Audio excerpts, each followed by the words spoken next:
Hey guys, I'm coming to you today from Bucksport, Maine, and across the Penobscot River you can see behind me Fort Knox. No, not that Fort Knox, but it's another Fort Knox. It's named after Major General Henry Knox, who of course was not only a significant part of the Revolutionary War effort, known for bringing the artillery from Fort Ticonderoga across the mountains to help lift the siege of Boston in the early stages of the war, but he eventually settled here in Maine, and he's buried down in Thomaston, which isn't far from here.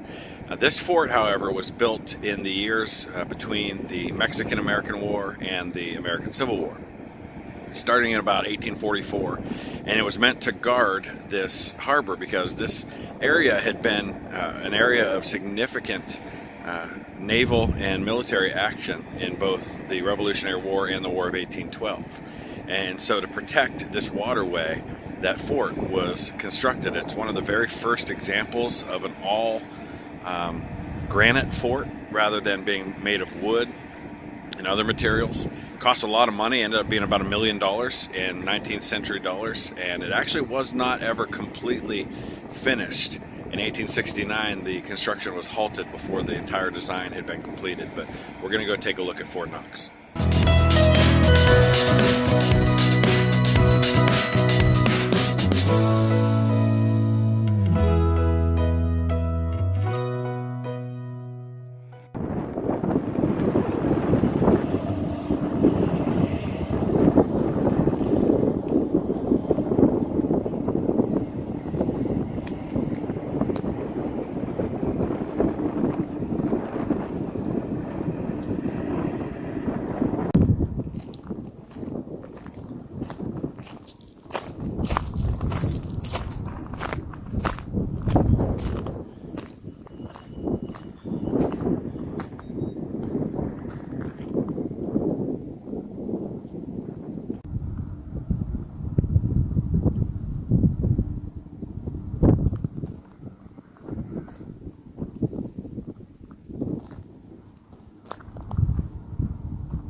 Of course, at the time of the fort being manned, there would have been guns, and all of these emplacements that you can see can swivel depending on where they would need to be aimed, and these would have been the ports out of which they would have fired.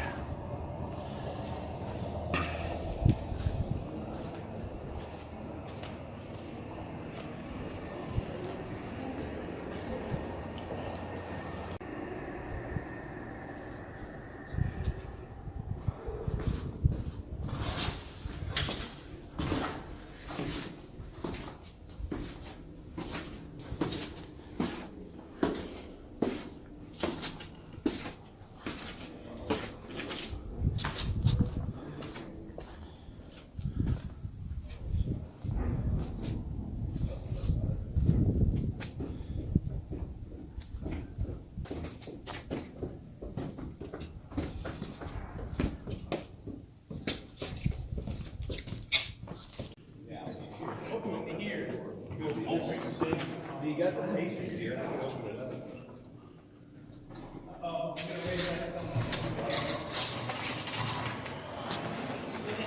Why not? You got me here. Get it out of your way.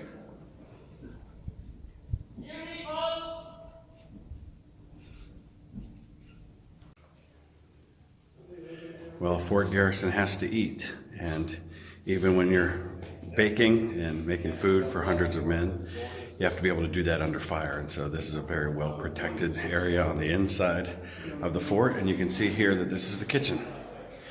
We've got the kneading table for the dough.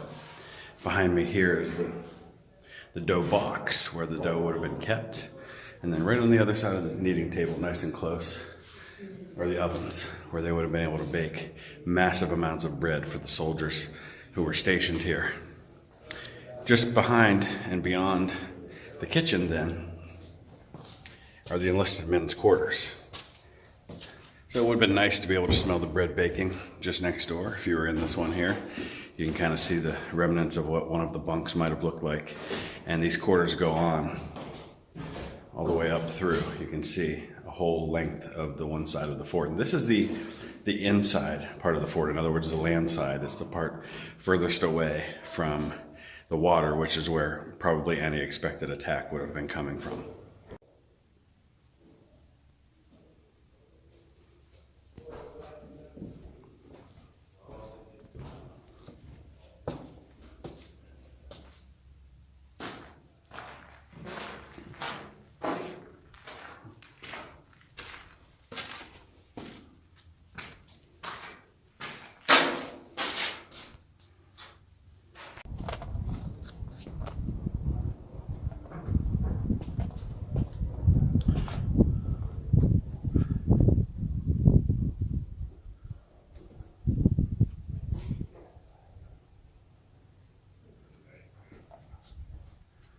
Of course, the officers got much better quarters than the enlisted men. Had some room to relax, to work out, to handle any paperwork they had. They had their own beds.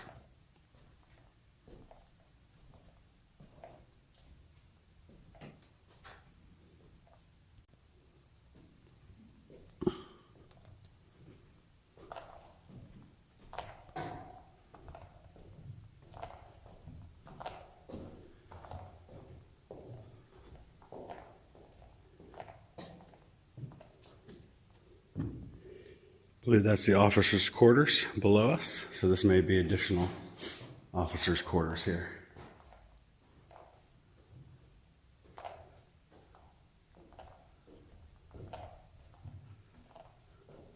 Yep. 50 by 20 feet, about 100 square feet each. 1,000 square feet each, I should say. I'm the history guy, not the math guy.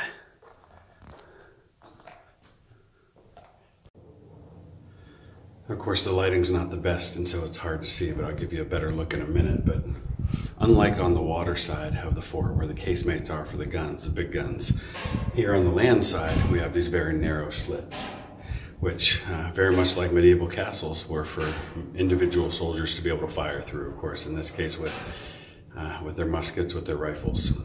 And so there are a number of these running the whole length of this side of the fort.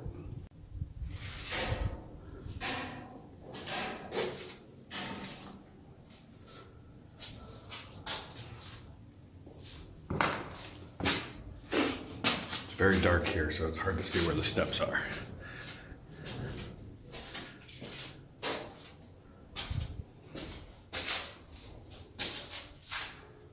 And you can see how far down it goes.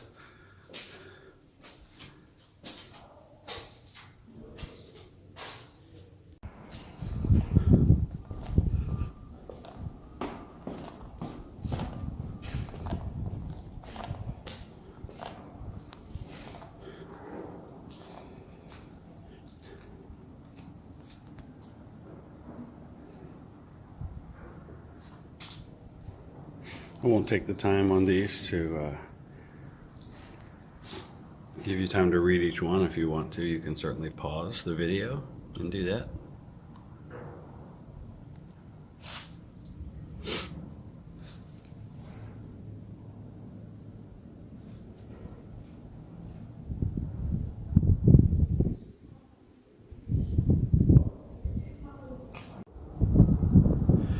So now up on top of the fort, and you can see behind me the spots for gun emplacements. Well, unfortunately, there are about 30 gun emplacements, and they were designed for smaller guns than what were down in the main casemates below. Unfortunately, they never were really used. Most of the guns that were received by the fort at the height, it had 74 guns. Most of them were placed in the casemates below, and very few guns ever made their way up here to the top. Now behind me you have a good view of the territory that was protected by this fort, the waterway that was guarded in. That's the Penobscot River. During the war with Spain in 1898, the commander of this fort, as they manned this area once again to protect against any potential enemy invasion, they mined the river in the area that you see there, just to protect against any ships, Spanish ships that might come in and try to attack the inland areas of Maine. It never happened, of course, but they wanted to guard against any eventualities.